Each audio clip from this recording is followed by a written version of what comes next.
This is an emergency broadcast from the National Survival Authority.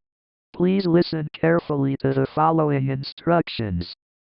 A time anomaly has been detected in your area.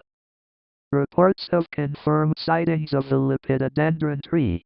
This species was believed to be extinct over 200 million years ago. If you see this tree, you are no longer in reality. Time has fractured. The present is not the present. The future is not the future. You are stuck. You are trapped. You will remain forever.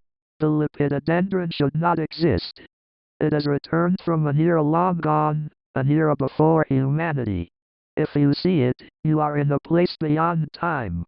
The rules you know no longer apply. What you see is not real. What you hear is not real. You are lost in a cycle. Do not approach the tree. Do not touch the bark. If you hear whispers, run. Do not look back. Time bends around the Lepidodendron. You will not escape. You are no longer where you were. Wake up! Wake up! This is not real. Wake up!